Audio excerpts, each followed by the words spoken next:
Greet you, and we appreciate your being around. And like we said, in our area abroad, we said we shall be hosting the Hoima City Woman Member of Parliament, Honorable Asinansi Nyakato, commonly known as Commander. A commander with K, not the CEO commander of the UPDF or any other forces, but commander as in her name. So today we have her with us, and she is the Shadow Minister for Agriculture. And today we happened to get her as she was coming from a press conference about fisheries. They were having issues concerning people from the fishing communities and how they are being treated by people that are in charge of the Fisheries Protection Unit. And we have her with us today, and there are lots of things we shall be looking at. But first, I will let her introduce herself to us so that you all get to know who Asinansi Nyakato is. Maybe you could be having some of the questions that you would want her to respond to in our next episode. But today, I will first give her the chance to introduce as you're most welcome. Thank you very much, Ken, for the invitation. My name is Honorable Nyakato Asinansi, Commander, as he has mentioned it. When I'm in Bunyoro, when I'm in Hoima, Commander is my name. And Woman Member of Parliament, Hoima Oil City, and the Shadow Minister for Agriculture. Shadow Minister for Agriculture is the person we have today. And briefly, I believe, and someone would want to know, you are a shadow cabinet minister for now for agriculture, but someone would want to know who exactly is Asinansi Nyakato. If you can take us way back from maybe your primary and second, we want to know who the person we're talking to is. Nyakato Asinansi is a born of Hoima. Initially, it used to be Hoima district, then it became Hoima municipality. Now it is Hoima city. I'm born of Hoima city in Parajoki village, and now it is in West Division of Hoima city. And I'm a family person. I'm married with children, and I attained entirely my education from Hoima City now, which initially used to be district. Hoima City, I went to Duhaga Girls Primary School. I went to Chitara Secondary School for my O-level, and I went for my A-level at Mandela Secondary School, all in Hoima City. I only went to Kampala when I was going for university, and that was Ndeje University. So, Honorable Nyakato, I hold 3 degrees and 2 postgraduate diplomas, and in different humanities. I'm a social scientist, and my first degree in social work and social administration. Yes, my second degree in public policy and management, and my third degree in human resource and management. And of course, my postgraduate diploma is also in public policy, and I also hold a postgraduate diploma in human resource and management. Of course, at different institutions, that is Uganda Ndeje University, Uganda Management Institute, and Kampala International University. And all this said, of course, these institutions away from home, from Bunyoro. How I wish if we had a university. Maybe I would have gotten that education from Bunyoro University. Of course, there are very many challenges, of course, which comes up with going far away universities from home in terms of cost, the expenses, in terms of accommodation, the expenses in terms of school fees, the requirements. And sometimes if you don't have someone who knows you at the university, for students who have just started, who have just recruited to university, you may find if your parents have really average income earners, if you're coming from a humble background, sometimes even you may find yourself missing exams when others are doing what? When others are doing they are proceeding normally. So, as a member of parliament now, and as a leader from the region of Bunyoro, I've really put a very strong voice in terms of advocating for a public university for Bunyoro region, sub-region. And in my manifesto, this was one of the key issues that I highlighted. And I did say that I will tirelessly, and I will tirelessly advocate, speak for a public university for Bunyoro. And I've at least done that, really, at least 100%. We shall get that and I'll talk about the Bunyoro University extensively. But having mentioned that you are a family person, one would want to know, were you a teacher's child? Because you said you went to do other girls. Back then, those schools were known for people that were like maybe people would be coming from well-to-do families. My father was a clinical officer. He was a medical practitioner. He was a clinical, they call them clinical officers. A clinical officer, and he served in government for quite a long time. And that time, they used to get 350,000. And by the time he retired, he was getting around 400,000 shillings, Ugandan shillings. And 400,000 shillings. So we are 6. My mother is a peasant. She's a peasant, and of course a housewife. I'm a third born of 6 children, and of course all of them have been able to make it to university. Of course, it has not been easy at all, given the background that I've told you. My father earning 400,000 shillings, a government worker, and my mother being a peasant, a housewife. You know what it means. They had to sell land to ensure that we are educated. They sold land, they went into farming, they did their best, they went into loans. That time, there were loans, there is some loan, which was called SIDA. I remember that, yeah, SIDA. SIDA, it was a loan-giving institution. So, people who would get loans, sometimes, they would arrest them. So that time I was in my O-level. I remember them sometimes when they would come to check, if you have, the ones who are defaulting, people in the villages would take off, and there are some signs that they would do, that if the car comes, at least you would feel the voice. Maybe you feel it hooting. So if you are the first person to hear the voice, you notify either by making an alarm, or you make a drum sound. That reminds me of or you sound, you make, when people are paying VAT. Was it VAT? That time. Yes. We had a man, he was called, may his soul rest in eternal peace. Graduated tax. He was called Kateso Gobaya. He was one of the men who were collecting graduated tax. That was in Hoima City, then Hoima district that time.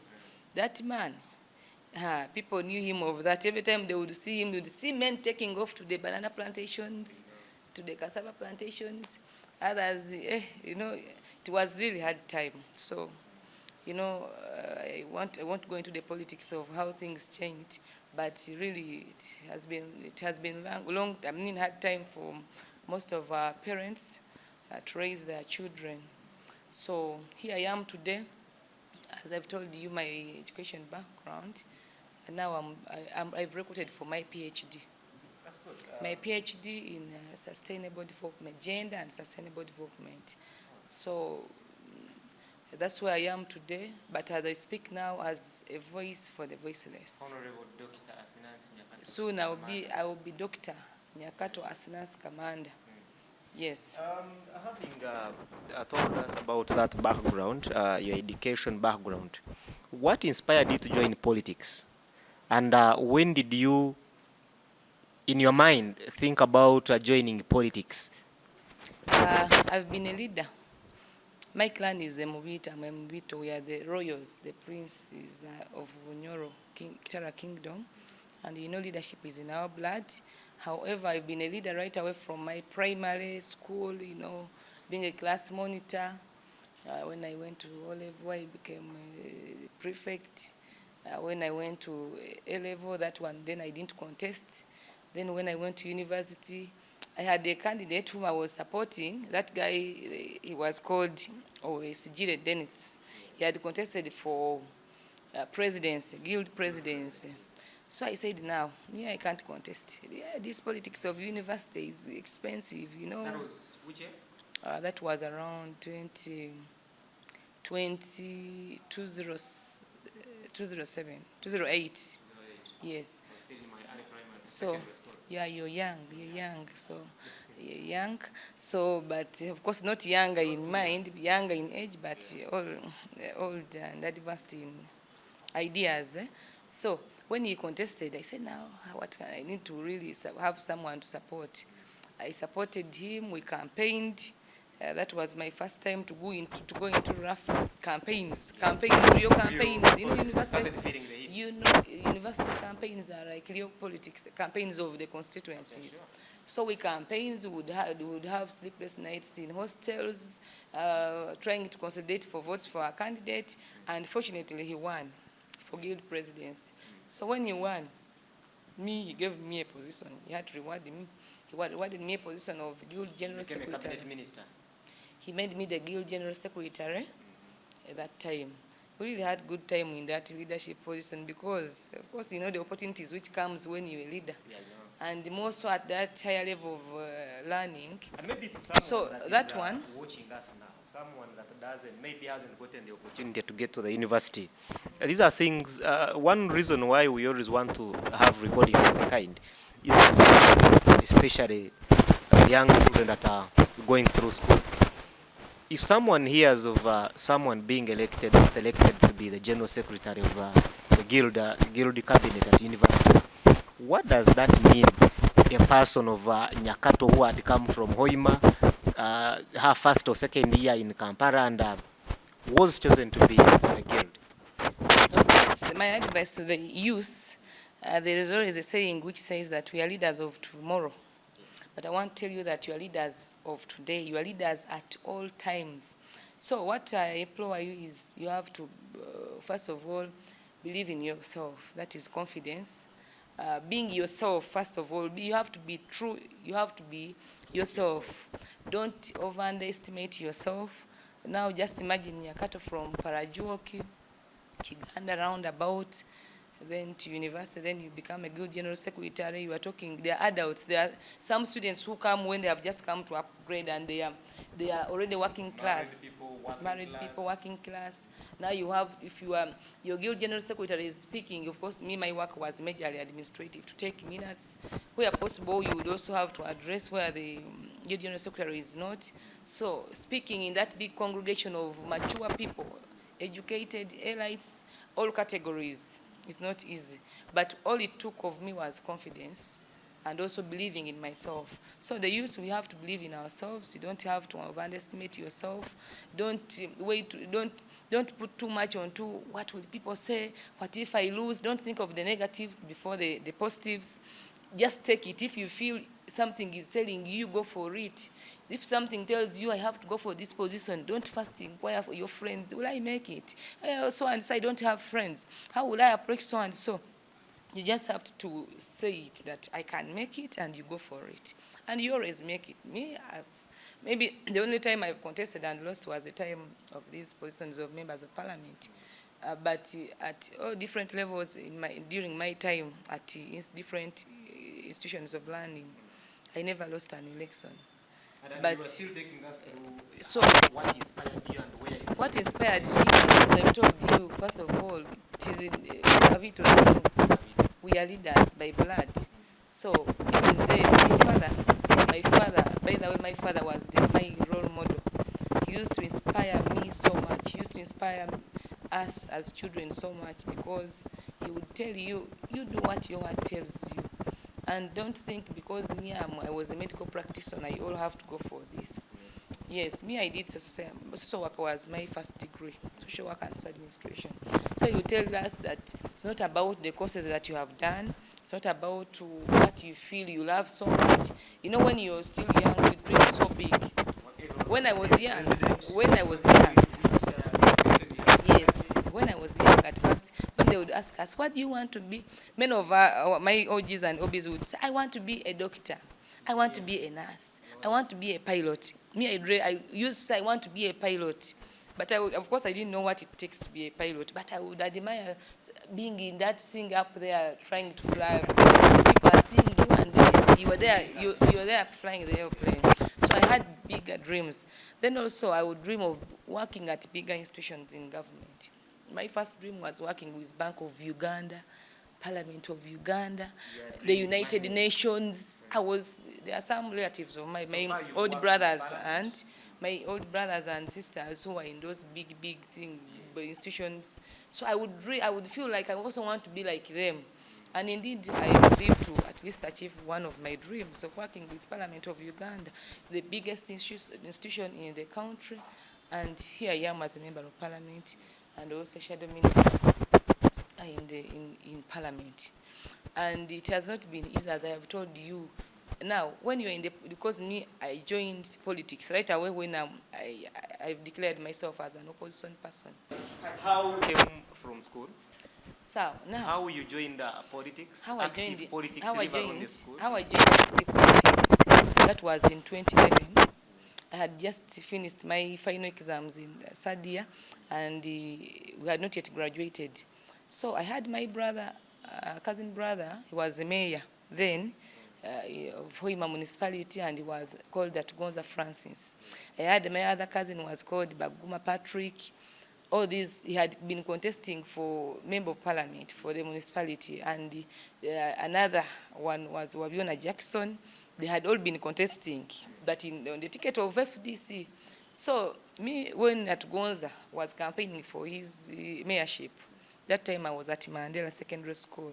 I did so much. I would like try to mobilize my colleagues and some other students to make sure he comes and he campaigns and at least ask for votes, like votes from students, because they were also eligible. Yes, there were students who were eligible for voting. So he came there, he campaigned. So me, even before I declared my interest, so and he won. The people you're talking about are people that They are opposition. They were opposition that time. Because, so I kept. Why? It was too low, but you know what inspired me most? When at Gonza Francis won for mayorship, he remained so vibrant, so vocal. He would speak out people's challenges, problems. He spoke, the way he campaigns is the way he remained even when he won the election. He remained a people mayor, a people person, a people leader, and he would really represent, he would try his best to speak out for them in the councils, try to implement, to ensure that services are delivered to the people, and more importantly, Dr. Kano Besigye is the one who made me love Besigye, because I would see them coming. Yes, because I would see him coming with Dr. Besigye and the team I've told you. There is also Muganyis Joseph, there is Kasole Ismail, so, and others. There is also Dr. Stella Nguza Biribona. Yes, that woman, she has been a doctor. She's weak, she has grown old, but she's not well health-wise because of the age, but she tries her best to really move around town, Hoima town.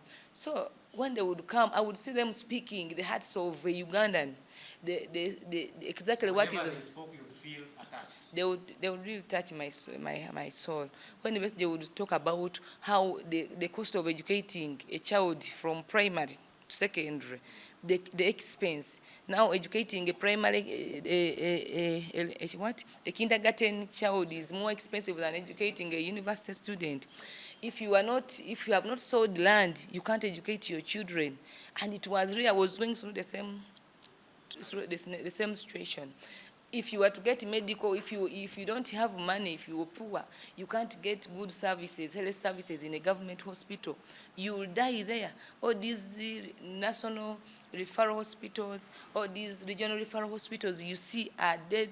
They are hospitals where you will go knowing that your person may not come back. And there were real things which were happening, and there were real normal situations. So I really got inspired by Dr. Kano Kizabesi on that at Gonza Francis, the mayor then of Hoima City, to join the politics of opposition, to speak out, to add my voice, to speak out for the voiceless. You pick the card. So I got the card. I had not yet graduated. They declared me a candidate for Woman MP Hoima District on the Forum for Democratic Party card. It was a hard time for me. You know, from university, you know that lifestyle of university. Now you're going for these gomeses. You have to really behave like an old woman. You have to try to speak, greet, kneel down for people. You have to smile for everyone, even in which it has not been your culture. So it really it was somehow hard times for me. So finally, I was really inducted into that process. You have been, yes, declared a candidate. How do you have to go through? And the team I'm telling you is the one which had inducted me into that. Now the politics of opposition vis-a-vis now what your interests, because my interest even after that, getting that degree, my first interest was to get at least any at least opportunity to just go there and volunteer, so that I get my dream of working with the United Nations. So they inducted me through the whole process, and they cancelled me, so I had to go in for it. And my father was very happy. My mother was so very happy, though, yeah, of course, as a parent, you know what it means joining the politics of opposition at that young age. That time I was... Someone that had been previously charged of treason? Yes, that time I was making 23. I was going to make... I was 20, I was making 23 years. So it was not easy, but because I had a team of mentors, had a strong team of leaders who had been contesting several times on the same ticket of opposition, and I would not see them being arrested. I would not see them being charged of those same cases of terrorism. So they inspired me so much, and they really stood by me. So we campaigned, and I didn't make it in 2011. How did you perceive the result? Of course, as I've told you, induction and mentorship is very important. They told me with elections, it is about winning, but also you have to prepare yourself for losing. And if you lose, it doesn't mean you have lost it all. You can still wake up and stand and make it again. So that was 2011? That was 2011, 2016. So in 2016, I did not contest. Yes, I had applied for opportunities, and fortunately I got a job with Parliament of Uganda as a policy analyst. That was 2014, 15? No, that was after my campaigns. Me, I didn't sit back because I knew the situation. I had some siblings who needed school fees, and as I had graduated, so my parents were expecting big from me. I couldn't sit back. I applied. So right after the election 2011? I applied for opportunities. I did interviews in different organizations, different government ministries, and lucky enough... About the ministries, government ministries, from the university, right to politics, opposition member, you've lost an election. Here you are seeking to work with government ministries. I would put in. First of all, when you're applying, sometimes these people in the ministries, you are very invisible. Yeah. They even don't know that this is Nyakato, this is the Kenneth who was in this election. Yes. So I applied, and of course, as you know, government opportunities, you'd apply, you are not shortlisted anywhere. Whether maybe they would see mine or not, but I don't know. But I tried my best. I would apply. I never closed your mind that maybe someone noticed my name and was omitted? They couldn't notice because, you know, those envelopes, those applications are in brown envelopes. Yes. And it's very hard for someone to determine, unless if you have a connection of who knows you. Yes. How are you connected? You're going to apply, so they are the technical know and who. So I did not get opportunities. I kept trying.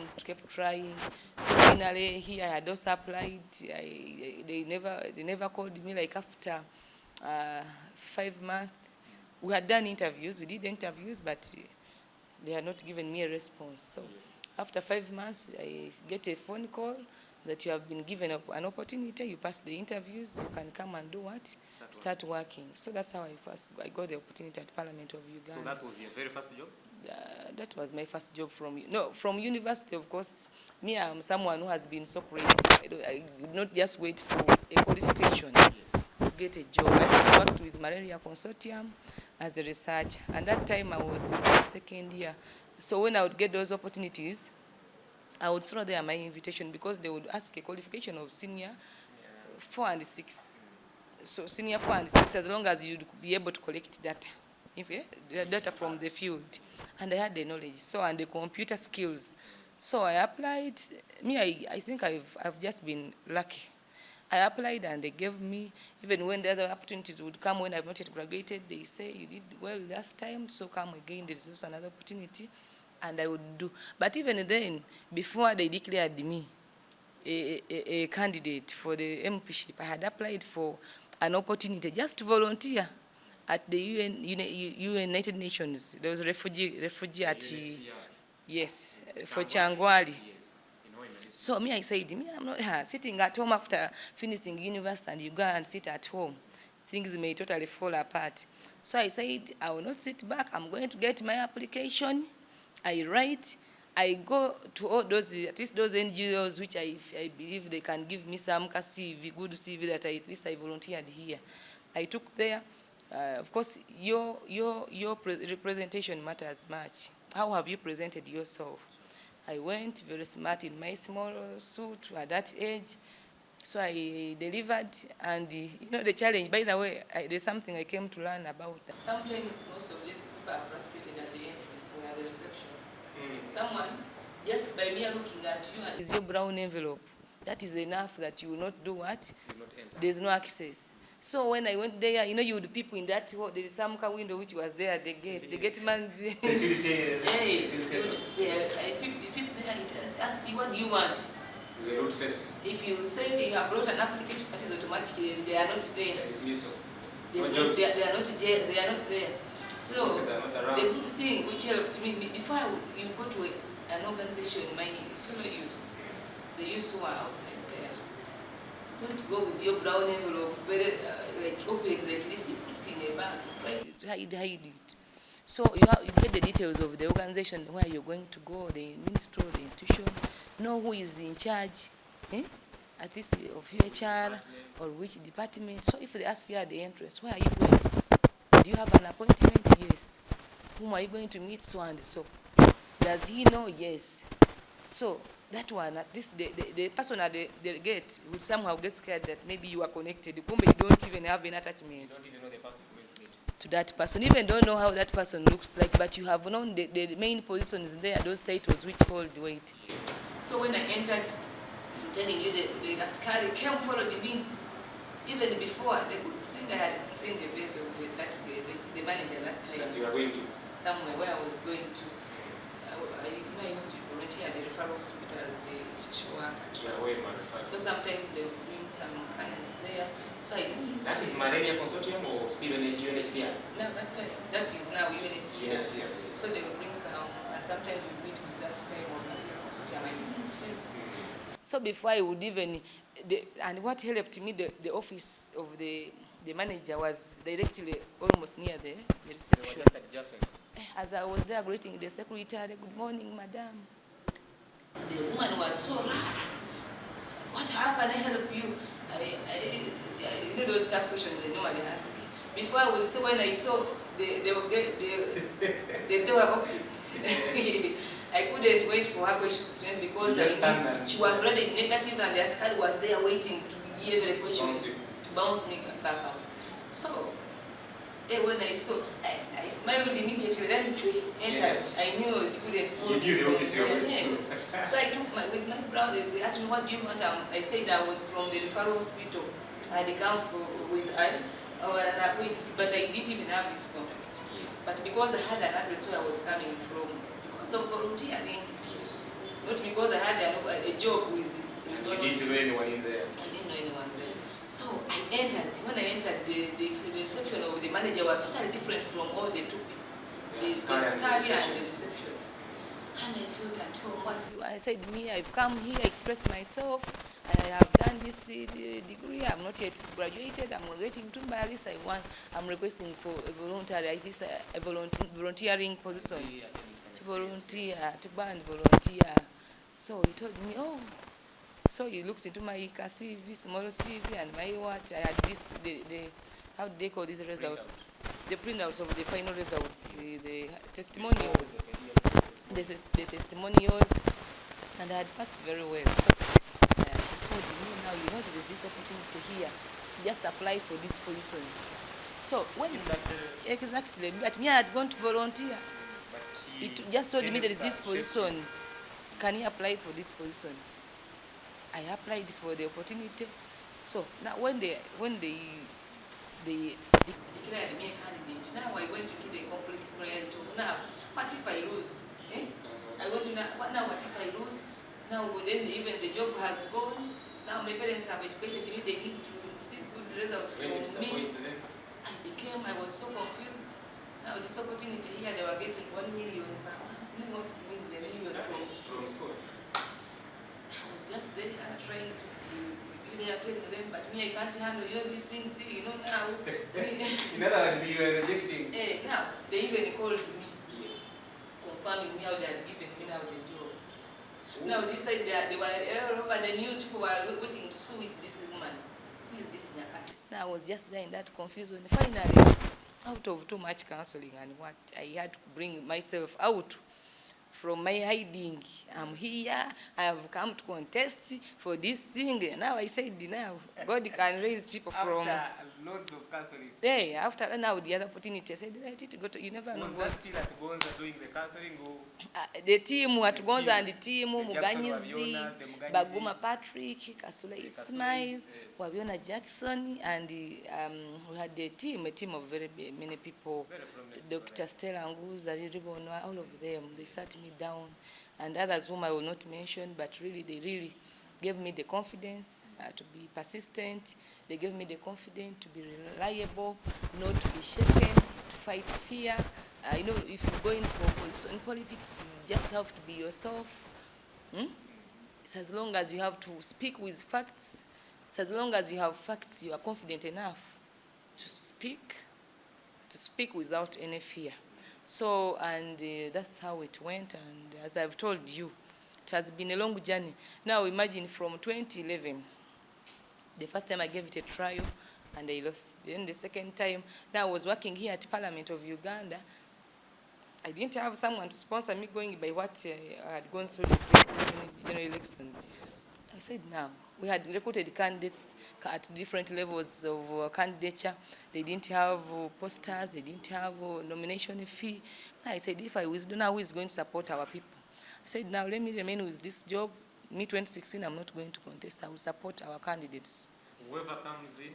Yeah, I will support with posters, I will support with some nomination fee. Yes. And I did my best to those ones who came out and contested, and I gave them. 2016, who contested as the FDC flag bearer? 2016, the lady was called Rehema Nabisere. She contested for woman MP on the FDC flag. Yes. So that is what happened, and I really tried my best to facilitate her with what I could at that level of my going by what I was earning then. And of course, she tried her best, being in opposition and also being in a rural constituency. Our people, how they have been perceiving opposition those days. They see as someone who is fighting government, and more so, our leader, Dr. Kano Kizza Besigye. People, when they would look at him, they say, this man, because he's dark skinned, they would say, this man, for us we want this and some man. That is Lauki Kofida. And they would see us as jokers. So, she tried it her best, and unfortunately, again, she didn't win. So in 2018, they created the Chikube district out of Hoima district. Now the woman MP then, Honorable Kawa Tofasa, now the ambassador, Her Excellency to Japan, Kawa Tofasa Mobito, they opted to go to the other side of Chikube because that's where she's born. Yes. And Hoima district remained vacant. So I tussled it out with those ones who were in the elections. If you follow that by election, that was in 2019. That was in 2019. That was in the hottest by election we've ever seen in the country. I'm not sure if it was the hottest, but really, I gave it my best. I also thank the opposition this time. They were really so united. They really allowed Nyakato Asinansi to be their candidate as a united opposition. I think in that by-election. In our And election records, there are 3 election process we've gone through that have seen the opposition united. Bujiri by-election, the Hoima by-election, and what is Honorable Kasiano, what there is... I don't remember it. I think it was Arua. Yes. Arua, yeah. Those are the... Arua? And Kunjiri municipality. You remember the Betty Muzanira by-election? Those 4. Yeah, so that time, by the way, the opposition was so united, and I want to thank them for that. But I also want to call upon our dear opposition leaders in this country to also think about being a united force of change when we are heading, as we head into the 2026 general election. When you're united, you always be stronger. And when you are divided, of course, you become weaker. You are weakened by your own people. So unfortunately, you saw the results, how they came, and I didn't make it again. I went to court. Up to now, I've never seen the ruling of court. And that also takes us to the injustices which are in the courts of law. That was now in 2019. Me, I went for a by-election complaint. But there are people who have gone for court for land injustices. Others have gone maybe due to family disputes and others. And they have died without seeing justice. They have died without seeing justice. They've never been heard up to this time. So it's so unfortunate that from 2019, you count the years now. 2019, 2020, 2021, 2022, 7 years. I've never gotten any ruling, not even anything like a write-up so that maybe court was trying to handle. No, I tried my best. I would go to court, I report, the other part doesn't come, and it ends there. So, that was 2019. And my petition was about, I was rigged. The election was not free and fair. You saw the injustices of the military. You saw the RDCs hitting people with these what? These sticks for the grazing sticks. Zabalalo. You saw the amaje everywhere, having ticked what? Ballot papers. Even so the Electoral Commission, the lawyer of the Electoral Commission confessed himself, all at around 11 there, when they got some pre-ticked ballot papers, and he confirmed that they were within their seals. Those ballot papers were within their seals. So meaning that the election was totally, yeah, so, and he confessed that it was true, the ballot papers were for the Electoral Commission. And you never received the ruling on that? And we have never received a ruling. And the serial numbers were very, very well marked and highlighted, and we had all the evidence. So, and as I've told you, justice delayed is justice what? Denied. So we call upon the judiciary.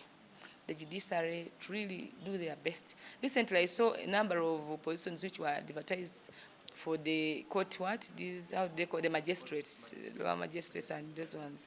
And people were given jobs. Can you help Ugandans to ensure that at least you do clear that the court backlogs so that our people can get justice? Even when someone is not sure that he or she will win the case, at least he should be heard. People have sold up their land, they have sold up their properties, they have sold up at least things which can enable them survive for the next generations, just to get justice in court. It is so unfair, and really we condemn it. So that's how far we've come. In 2021, I didn't sit back. And of course, the general issues which were in that by-election, majorly our people, the tobacco farmers, had not been paid for the last 5 years. They had sold tobacco to Nima Tobacco Company. They had sold their tobacco to Continental. So these companies had disappeared with the tobacco, they had disappeared with their monies, and my main campaign now was about the farmers and now the prices of maize that time. The prices of maize, the kilogram was at around 50 shillings to 100 shillings. Well, if it would go too much, 150 kilogram of maize. So I prioritized, I really made my campaigns just around the tobacco farmers. I would be the voice for you. I would ensure that they pay you. When you vote for me, the price of maize, I would ensure we speak for these maize prices. And sincerely, when they gave me the chance, I really did my best. I presented a motion to Parliament, a motion. I first the petition and also a motion. It was a petition for the tobacco farmers. About 1,000 plus tobacco farmers from the Bunyoro sub-region had been cheated by these companies, and government had been silent about it. And you know, when these companies are coming into the country to transact business with the locals, they make MOUs with government. Yes. So the president, due to the heat of the campaign, he ended up pledging that if you vote for NRM candidates, I'll make sure that government pays you people. That was 2020. That was 2019 in the by-election. Yes. So he had to commit himself on behalf of these companies, and of course, so 2020 I was not in Parliament. I never saw government paying these farmers. So not until I entered Parliament, as I told you, the petition, I presented it, and I want to thank the leadership of Parliament, the Speaker, Honorable Anita Among, the Minister of Trade, the State Minister of Trade, that Honorable Tavaz Harriet, the Attorney General. They really did their best to ensure that our farmers are paid. Just because I really also did my best to follow up with that issue. We had different meetings at the ministry, at Parliament, with the tobacco farmers, even those ones I didn't know from entirely the whole region. I would meet with them, with some leaders at my office there at Roundabout, and fortunately, they had to pay them. So that was one of my pledges in my manifesto, which was fulfilled. Which has already been, it was fulfilled within few first months of my being in Parliament. And the other issues which were in my manifesto, the issue of ensuring the persons with disability, those ones who at least they need wheelchairs, others the white roads, those ones who are blind, I did that, I delivered within at least the first 6 months, the wheelchairs. Yes. Yeah. How was it like working in the Parliament vis-a-vis working in the Parliament as a member? Now, because I came to Parliament after testing being a politician and what it takes to be a member of Parliament. So when I came to Parliament as a researcher, because statements from members of Parliament, the ministers, you would be analyzing the ministerial policy statements for the different ministries as opposition. You are inputting for your shadow ministers. They respond. So you were working in Parliament in the office of the leader of opposition, right? Of course, I started working from the general research, then they deployed me. Oh, you were employed by Parliament of Uganda. Yes. So they had to attach me to the office of leader of opposition after. So the works that we were doing, so when I reached here, that was a staff. I was seeing members of Parliament as colleagues, and I would know what they go through. So even when you would be trying to write for them those statements to present, you would try to put in the other aspect of the public interest. Yes. That tone, you would want it to come out when the member of Parliament is presenting a statement, when the leader of opposition is responding to the State of Nation address, what the government promised, for instance, in the NRM manifesto, the national development plans, the 1, 2, and those 3, there have been very many. The different visions of this country that were made, the different policies and the strategic plans that the government has committed itself to, the different declarations that the government of Uganda has signed and on behalf of Ugandans and committed itself, have they been vis-a-vis the commitment, vis-a-vis fulfillment. So that's it really opened up my mind so much. So even then, I didn't find hard time working with members of Parliament, but I remained with the other dream of, I think I can also be a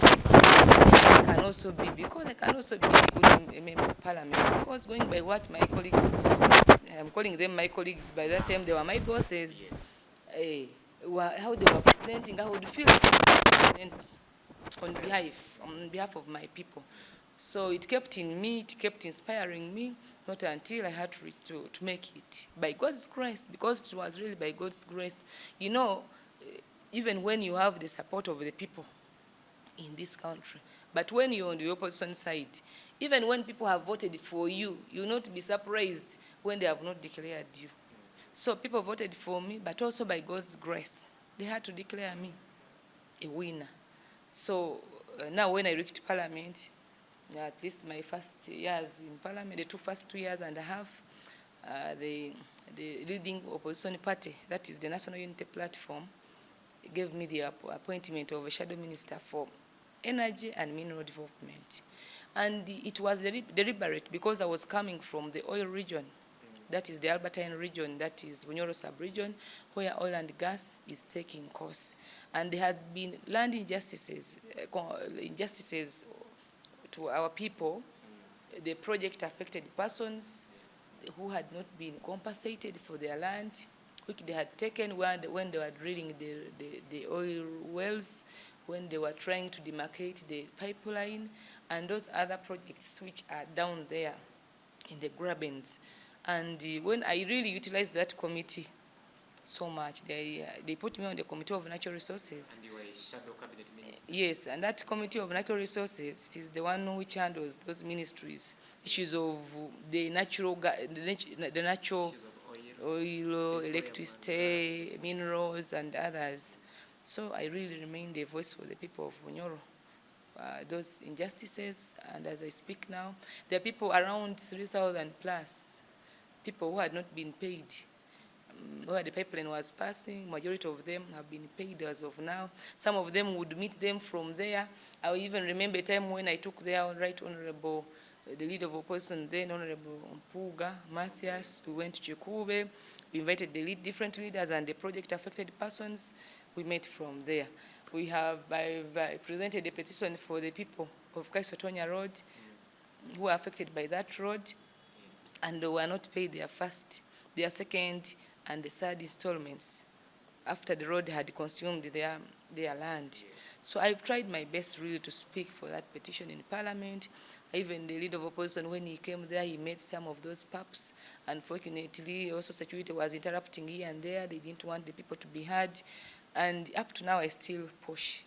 Though I push alone, sometimes you go to the ministry, UNRWA, you again, our same leaders go behind you. They are like, these people are lying. But people's money, most of these oil roads have been World Bank project funded. And this is loan money, which we ourselves, the children that we have produced, the ones we have not yet produced, the great-grandchildren and the those ones, they will have to pay. So, and when these projects come, the first aspect is compensation, to ensure that these project-affected persons have been given what they deserve, so that they can also see how to accommodate themselves after these projects have come. Not to make a road, then at the end of it all, people are left homeless.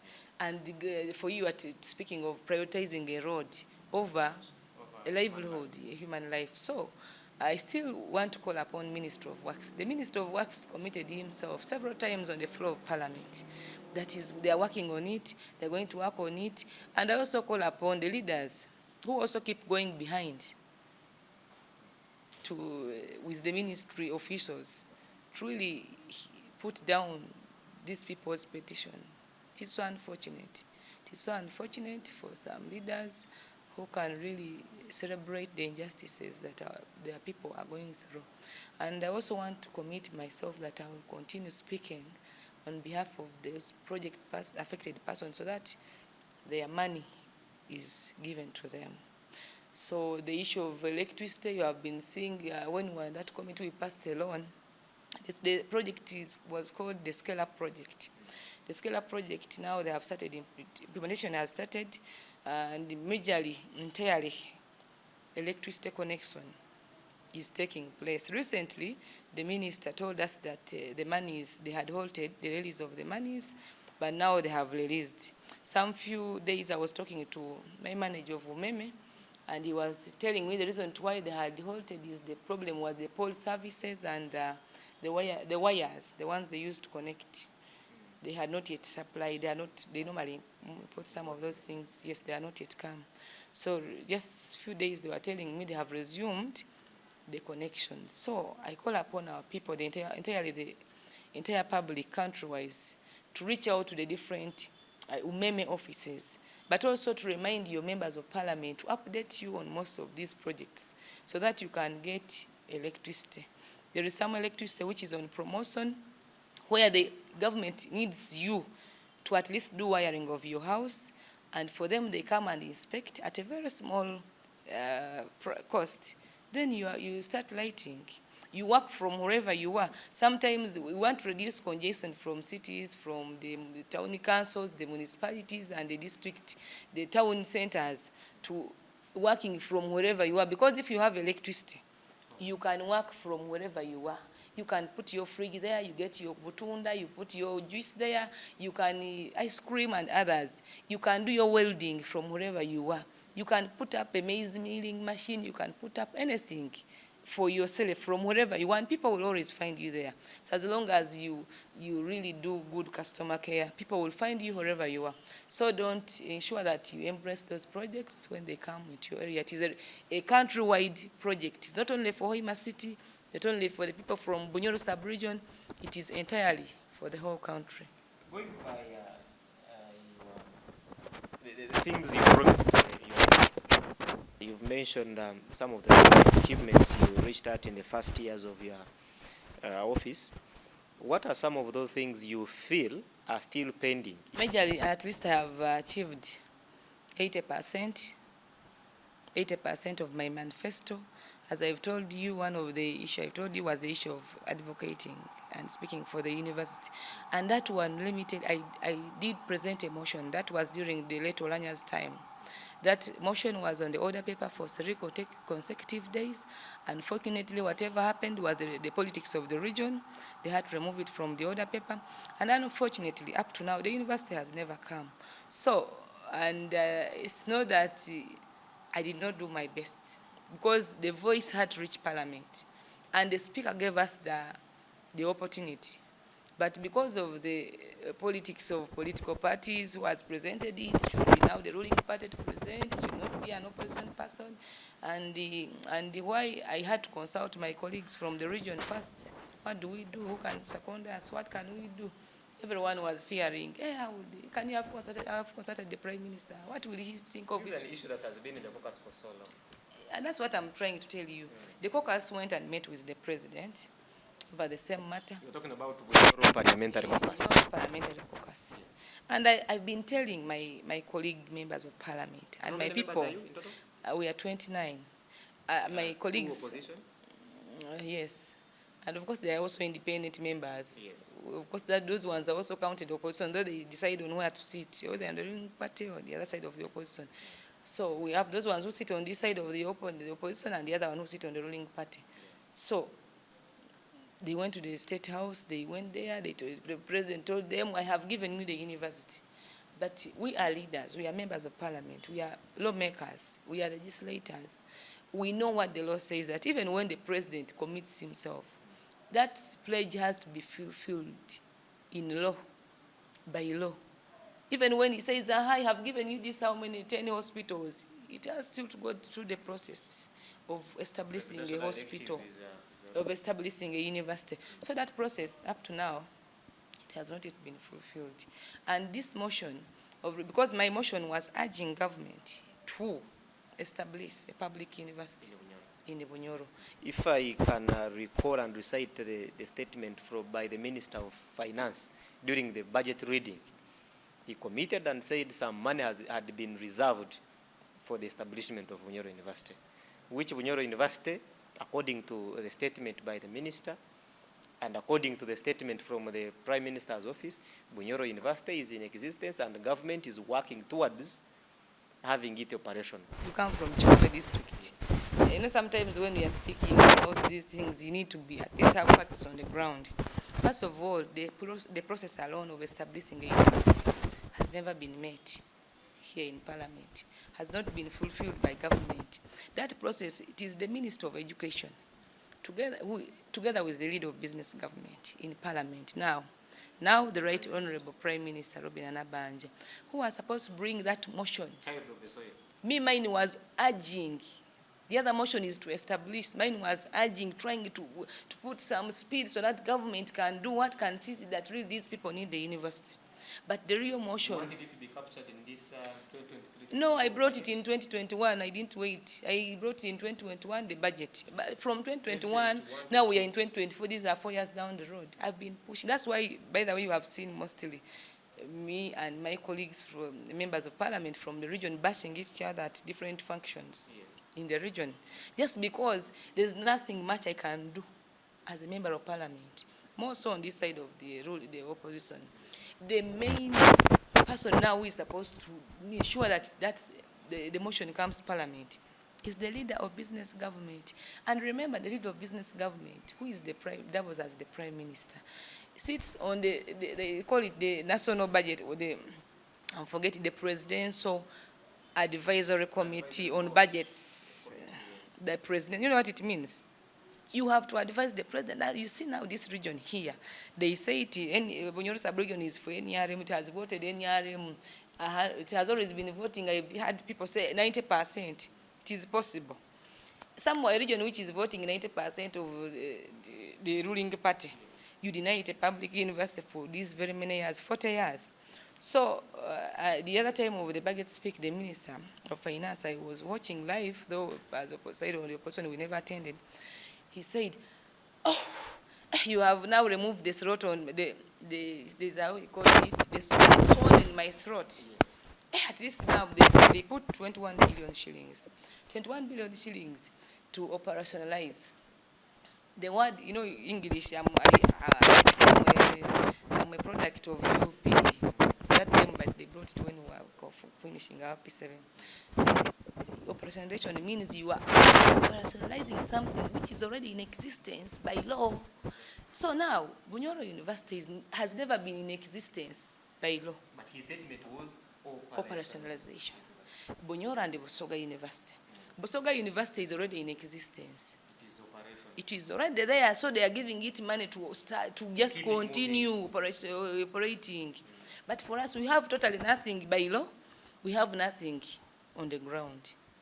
So what we have is the Bulera structures, which at any time, because I normally want to see official communication from the Minister now of Education, because the Prime Minister has over been lying so much. So that's why I no longer believe in her. Every time she speaks, let me tell you, writing to the minister, we have had different meetings as the caucus from the region, with the Minister of Foreign Affairs, with the members of parliament, and the technicals from the Minister of Education, and others. They have told us they have really gone ahead and even did inspection. And the last time I heard, when they did inspection, it was really bad results, where they were even trying to go to the extent of determining this is loam soil, this one is sandy, the other one is there. Now when we look at this one is 90% very impossible, the other one is 70% very impossible. So that one took us to the politics of technicalities, of totally frustrating. Your statement here say, if I quote you right, Bunyoro University has failed to kickstart because of the politics in the region. Because there has not been a political what, how do they call it? The political will by the key leaders who are supposed to bring it to the limelight to exist. There's no political will by those same said leaders. The big people if you talk about the big shots, the finance and when I talk, if you have been following me very well, the two people, I don't attack two people. It's not attacking, but trying to really show them that remind them. Even in parliament, if someone puts a motion urging government, and you know, the Administration of Parliament Act does not allow members to bring motions. It should be the minister, the government bring that. Now, you know, this financial year, I think Bunyoro, Busoga, Buganda, let's give them this project. Let's give them this hospital. Now, the Prime Minister sits there. The Minister of Finance sits there. So which people do you want us to try to compare that you see we have done our best, now you have failed to deliver? So I also still want to call upon our leaders. I know most of them, they have their children are done with university, the higher education. Others, their children are abroad for further education, and they are there on government sponsorship, government money, taxpayers' money. I want them to sit back and really reflect where they have come from.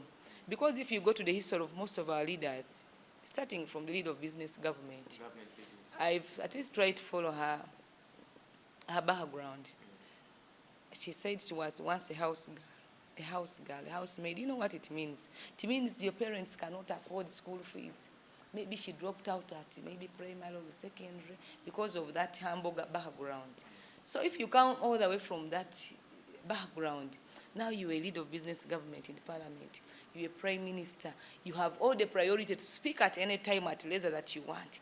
You have the immunity, the opportunity to sit in a cabinet. You have the immunity to sit in that budget, the presidential advisory committee on budgets. You have the opportunity to sit on the national planning with the national planning authority when they are planning. And you fail to plan for at least a public university, for a region where you come from. We are not demanding too much from government because it is a right for Uganda. Even article, just forgetting it, of the Constitution, it's about equal rights. Rights to education, rights to good health, rights to good things of the kind. So it's a right for the people of Bunyoro to have a public university so that after primary, secondary, children, even a farmer, a peasant, a housewife like my mother, even a border, a taxi driver, a tailor, someone, a car washer, can afford at least to take their children. You know, when you are there, you see the universities in your region, even when you have never dreamt that maybe one time I can have a graduate of a degree or a diploma, you really become inspired. You become inspired. First of all, it is cost-friendly. Some of the students can be commuting from home. You would even ride a bicycle. You would even ride a bicycle. You can even commute and walk, even just to stay around the relatives. So even it becomes so easy. But also it will not only be about education, even our people will benefit. They benefit those ones with rentals, those ones with hostels, restaurants, stationery, and the others. So we call upon government, but I also want to remind our leaders from the region, those key people who sit in the cabinet, where me Nyakato I don't sit, where some of my colleagues and the voters don't sit, to really reflect back where they have come from. Today I'm a member of parliament. I'm a minister on the opposition side. Tomorrow I may not be a member of parliament. She is a leader of business government, a prime minister, and you have all the opportunities. He's a minister of finance. The other day he may not be. Our viewers who are seeing us, sometimes you may think it is, we are trying to be sectarian, that because the prime minister comes from our area, so we feel everything should go to Bunyoro. We are talking about education and, of course, you know, uneducated society. Uneducated society. Most times it is a poor society. And when you deny education,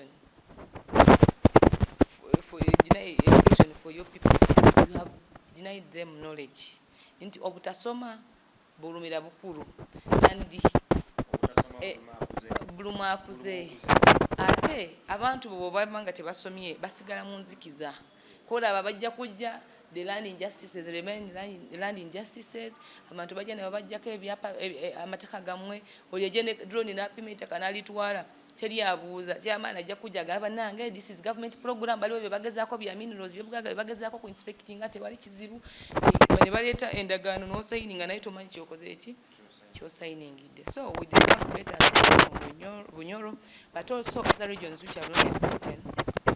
They say the institutions of learning, the university, government should embrace it. Government should embrace it. So achievements, that's why I've told you I've scored 80%. In terms of going by manifesto, but also standing and speaking for my people. Referral hospital. We have been having a regional referral hospital with no bank. I remember the first time I entered parliament, to the blood bank, trying to really task government to ensure that at least we are considered. Of course, some of these things we push in parliament, but as a member of parliament, as a leader at different levels, you have to take an extra mile to reach out to these ministries, the entities, the authorities, the institutions which do implementation. City, the blood bank is very well completed, and we call upon the people from Bunyoro, the people within the region, to donate blood. This blood bank is not for Hoima City. It is not for entirely people within Hoima district. It is for the entire region. So when you see the people of Red Cross coming to request you people in the different districts of Kakumiro, Kikuwe, Bulisa, Kiryandongo, to come and donate blood, please respond, because you will be saving a life of a loved one. And blood is not sold, it is for free. Just the way you give it for free, you donate, it is a donation. So likewise, it's supposed to be donated back to your loved one, even to yourself, when you go to the hospital, when you are in dire need of blood. So a blood bank is there. Right now, as I speak, they are going to build us a maternity ward, though they have delayed and have been complaining and raising voices. Maternity ward, we have been having a residential justice, a structure, so a bungalow of an old maternity ward. So we are going to upgrade to a four-storage maternity ward. Of course, we'll also be accommodating the children and the others. And the construction is underway. It's going to start soon. So all those have been achievement of a member of parliament who has really done the oversight. The last time we went to the hospital, the time I went there with the leader of opposition, there were issues of the small issues, and they were sorted out. The last time we went there, we even found a dog in the hospital, and that is the time when the PS came. When the PS came, he said, I didn't know that your referral hospital is like this. So we need to get an advance. So she has been at the ministry, and she doesn't know what is taking place in most of our hospitals, the referral hospitals. They are in a very, very pathetic condition. So they had to take a decision of demolishing it and put a standard structure which can accommodate a bigger number of women who are giving birth. So all those are achievements of a woman member of parliament who has been so effective on the ground, doing oversight, coming back to parliament, reporting, going back to the people. The issue of the water, there is a project of around 2 billion shillings, which is being constructed in Hoima City, and these are in areas of Buswekera and Bohanika. All courtesy and the lobbying skills of the woman member of parliament. Of course, they have already drilled. Now what is remaining is to set up the solar panels, and I believe before the end of this month, they will have started the installation of the panels, so that our people take good drinking water. And as I've told you, when you take safe drinking water, of course, you are saving lives. And there are very many projects as a way of promoting sports. I started up on the Mama Oil City Women Football Tournament. I called it a Women Football Tournament, not netball, women football. Women, how did it come about? As when I was Shadow Minister for Energy, we got so very many challenges of women who are coming into my office, telling me when they go to those oil, because as I've told you, many people are coming for opportunities in the oil region. They'll tell us, now for us, we are women, when you apply, they say they want men. When you apply, they only want men. So I told them, now I want you to be, and they would also apply for women job, these things of cleaner, office assistant, these women jobs. The traditional women jobs. Yes. So I told them, you women, you also apply for opportunities like drivers, even if you have your degree. Yes. If the opportunity of a degree is not there, and the opportunity of a diploma is not there, can't you use the driving permit? And maybe you drive, welding, mechanics. So with the different projects, I want to appreciate and thank St. Simon, Bujumbura. It is a training school, a vocational training school, and St. Joseph. They have really done great to give us opportunities, and KCB Bank. There is also Giz International, which gave the woman member of parliament a number of opportunities to bring on board girls to go and do vocational skills, which are for men. Fully paid for? Fully paid for 3 months, then you go, and most of those girls have been taken by different institutions to work, of course, to perfect on job, but also they pay them monthly salary, and others have gotten real jobs permanent jobs with the oil and gas sector and other sectors. So opportunities were in welding, mechanics, building, bricklaying, and driving. And it has been a very big achievement. So why I said Mama Oil City Women Tournament, I wanted to see the women also starting to open up through sports, believing in themselves that they can also do the same things, the same work like men. Nowadays you find men plaiting hair, women hair, woman, a girl cutting hair.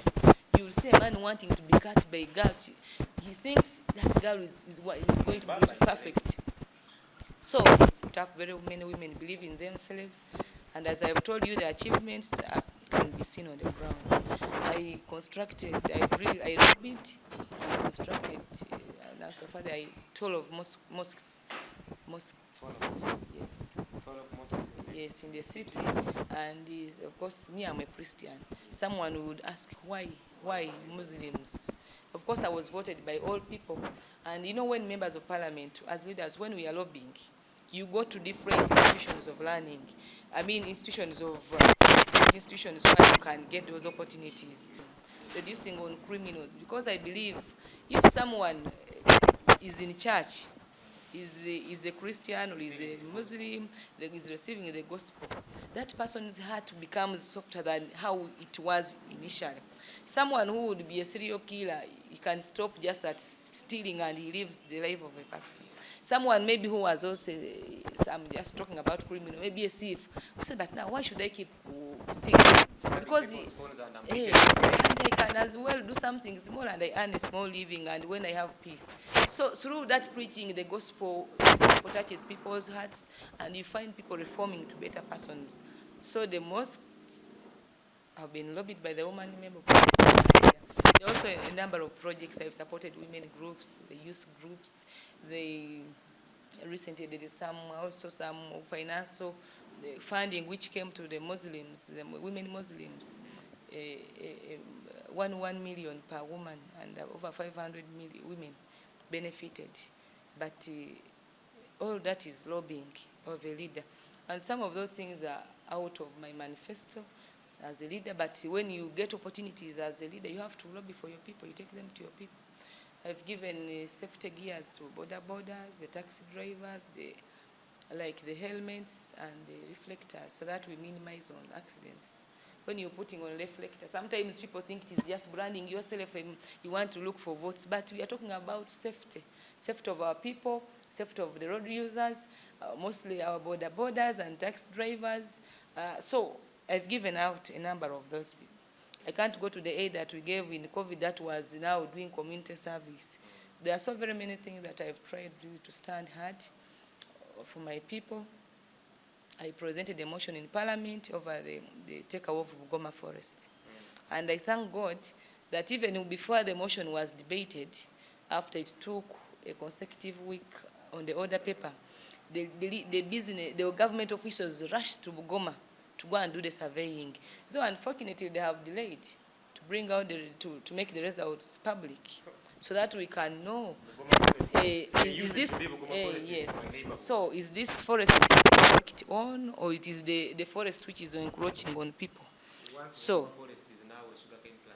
So those are the things, but of course, me, I did my part as a member of parliament and as a leader. So there are some of the things, and some of the things, of course, the other day you saw me trying to stand hard on the Kafo Bridge. That was talking about our teachers who have been removed on the payroll for quite a number of months and have not been paid, and they expected to be in class, and they have been in class teaching.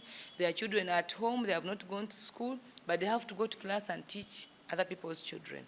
So there is no total motivation, and I was trying to ask the Minister of Education to really ensure that they do help reinstate those teachers as urgently as possible, so that they can go to class when they are motivated. Of course, we are remaining with 1 year to elections. About 16 months. So, and I believe I've done my best as a member of parliament. I can't be 100% perfect. I've also provided, when I came to parliament, when I was campaigning, I was not yet married. Of course, you may ask me, where is your ring? Yeah, I'm still cohabiting, but anytime soon, we are going to kugamba kusemeza amaka. Tugenda kusemeza amaka. So Bangambaka, they will tell me, but this Vaya is from Kampala. She's not even married. Now she's going to grab people's husbands. She can't present us when she's married. People in the villages, they have mentality that if you are to be a good leader, you have to be a married person, which is not true. I've seen very many married people who have really done the opposite. And someone who is self-contained has done the best for his or her people. So I decided to come up with a project of giving out free gowns, wedding gowns to women who cannot afford, because it was a very big issue. If you talk about wedding, there are very many women who, for them, they have produced children, they have even produced grandchildren. But the man, when you talk about, at least you come home and introduce him, you tell him, I don't have money, where do you see the man? If you talk about a wedding, at least let's just go and wed. The gown is very expensive, 1,800,000. I can't afford. You leave me, I don't have money. So I said, let me simplify life for the men. And I do that. I give the women a wedding gown free, and the maids, entirely the woman. They are very happy. By the way, so far, we have over 600 Bagoles who have benefited from the service from the woman member of parliament, and they are so appreciative. We give the wedding gown, we give the 5 for maids and the 2 flower girls. So you, a man, you come, I will give you a free gown, a very good gown. We are city people. Kati, now the man, I say the man, a man who cannot dress himself when he's wedding his wife, that man is not fit to wed. So a man, you have to buy yourself a suit, or you go and hire. But at least my women should be smart in the wedding gowns. So, and of course, there was other contributions. I can't talk about. So, Honorable, you are a member of parliament on the FDC ticket. Which FDC ticket party has had its issues? It's going through a turbulence, which I'm not so sure if it will be sorted before election or what. Recently, we saw you amongst those that were trying to have a new party registered out of FDC. And I was also checking through some social media platforms. I saw some saturating news. News can either be right or false, but it remains news. And you have said it is news, it was news. It was news to me, definitely, yes. And I believe some other people might have seen the same message. And they are saying that the headline was, cities Nyakato Asinansi set to cross to NUP. What is NUP? A National Unity Platform. That you are crossing from FDC to NUP. NUP is an opposition political party. And I want to say this, that as of now, there is one recognized FDC in Parliament, and that is FDC. The Forum for Democratic So I belong to Forum for Democratic Change, though by location now, I sit at Katonga. I sit at Katonga, plot 6. So I belong to FDC party. Of course, as I've told you, National Unity Platform, that time it was People Power. They came and stood with me in the election in 2019.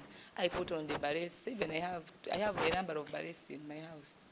I have a number of berets in my house, and those red attires. I also love red as a color. My favorite color is white, royal blue, and red.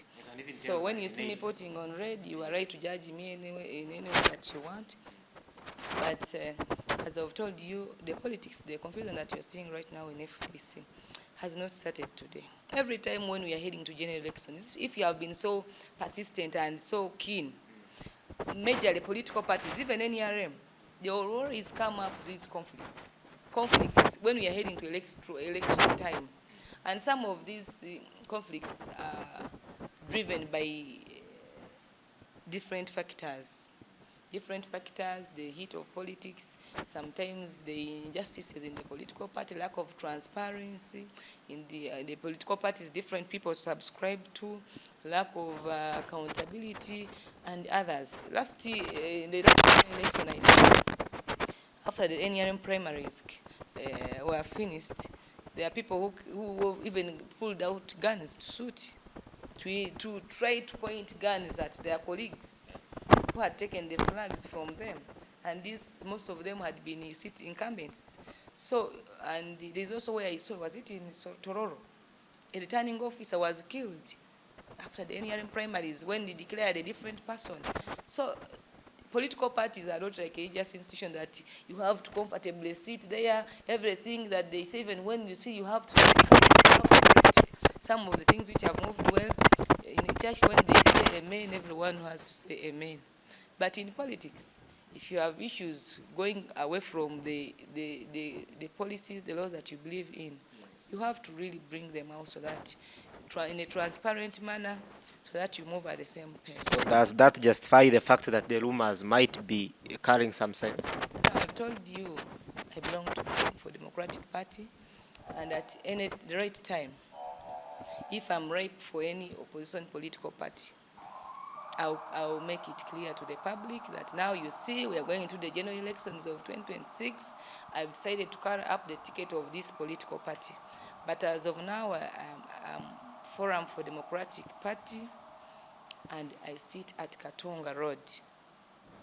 Are there any chances of being an independent Nyakato this time, or like you said, we can still wait? Be independent. There are very many political parties on the opposition side where I can go and subscribe to. So as long as I feel there has been injustice on my side in the political party, that's why I've been subscribing to. I've been subscribing as a member. Last words before we end this show. Our viewers of XCOM TV, we love you so much. Thank you for loving and always viewing and listening to XCOM TV, and always for being so positive and also critiquing positively where leaders are misleading this country. And of course, I thank the management of XCOM TV for inviting me among the many leaders, for choosing Nyakato to be your main host today. Thank you so much. Absolutely, absolutely. And you are always welcome. Yes. And the people of Bunyoro, we love you so much. It is a rainy season. As a shadow minister for agriculture, I still remind you that utilize this small rains which is there. Don't sell your land. Please keep it for food security. Plant something in that free land which is outside your house. Put greens there at the house. Put some vegetables. Put some crops, so that at least together we fight food insecurity. Thank you so much, Honorable Asinansi Nyakato Commander, a member of Parliament for Hoima City and a member of the FDC political party. Like you've heard, she has put it categorically clear that the rumors that are circulating on social media, that she has defected to NUP. She says if time is ripe, when time is ripe, she will definitely come out and clarify on where she will come or she will stand in the next general election. Otherwise, I thank you so much, and please, you can get to subscribe, like, and share such that we get to have a bigger conversation. And to those of you following, we shall keep note of the notifications and the comments you'll be putting forward.